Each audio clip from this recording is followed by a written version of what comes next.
Hey guys, got a load of questions just in the comment sections and in my inbox about the sugar post I put up yesterday. The general consensus seems to be people that are struggling to deal with sugar cravings. So what I'll do now is I'll just give a couple of tips on how to deal with that. The most important thing really, and I mentioned it in the post, is keeping complex carbohydrates at a reasonable rate.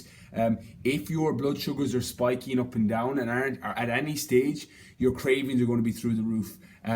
There's no two real ways about it. If your blood sugars are going up like this and then they drop down low from stress hormones, from training, or from even fasted when you go to bed and go to sleep overnight, your blood sugar levels drop. So you do need to bring them back up and stabilize them as fast as possible. One of the mistakes people make is when they skip your first meal, you haven't balanced out your blood sugar at any stage. So generally what happens is if you miss your first meal, you'll find that later on in the day you've got serious cravings and really bad sugar pangs because your blood sugar never stabilized first thing in the morning. So what I would do is first thing, make sure that you get a meal in, either a complex carbohydrate meal with a little bit of protein or a fat and protein meal that just stabilizes your blood sugars first thing in the morning, because that'll give you kind of a setup for the day, and you shouldn't be crashing later on in the day and getting these crazy sugar pangs,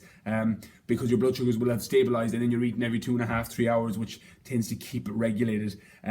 The other thing that could affect you is if your body is deficient in any minerals, things like magnesium, chromium particularly. 98% of chromium is a mineral that stabilizes blood sugar, and 98% of it is destroyed when it's processed through sugar, or from raw sugar cane is converted over. It loses its chromium, which stabilizes your blood sugar.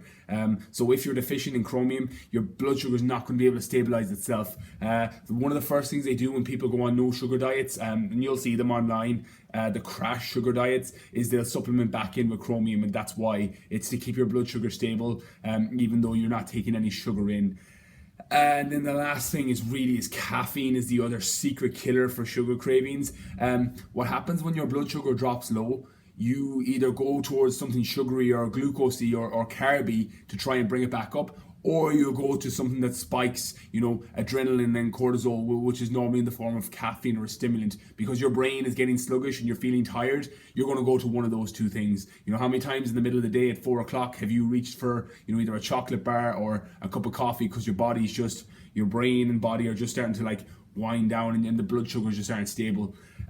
You'll get a little bit of this from tiredness as well, so don't confuse sugar cravings with being tired. If you slept good the night before and you're eating your meals regularly, you're not tired. It's your blood sugar, it's your blood glucose that's down in your brain. So you're going to reach for either caffeine or for a sugary source.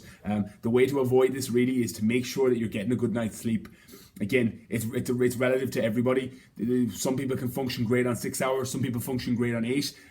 Generally, sleep cycles are broken into 90-minute cycles as is. So it's funny because an 8 hour, you're not actually going to feel refreshed after an 8 hour sleep. You're going to feel an awful lot better after a 7.5 hour sleep because of the sleep cycle. Your body's not going into another sleep cycle. I always try and set my alarm for, that it's on the 90-minute mark. So I either set it for 6 hours or set it for 7.5 hours, so that my body's not going into another sleep cycle. And it ensures then that I'm not trying to play catch up for the rest of the day. But then things like limiting stimulants, keeping meals regular, keep your complex carbohydrates, steady through the morning and through the day, and keep your protein and fat high, and make sure that your blood sugars never drop down low are kind of your main things to deal with cravings. And if you're finding you're really struggling, try supplementing back in with chromium and things like magnesium as well. If your body's deficient in magnesium, I would generally get magnesium in some form of drop or liquid, because your body absorbs it better than even in a capsule form. And that should help with your cravings. Again, hope this video helps. Please like and share the page, and if you've got any comments, leave them down below and I'll be replying for the next 24 hours.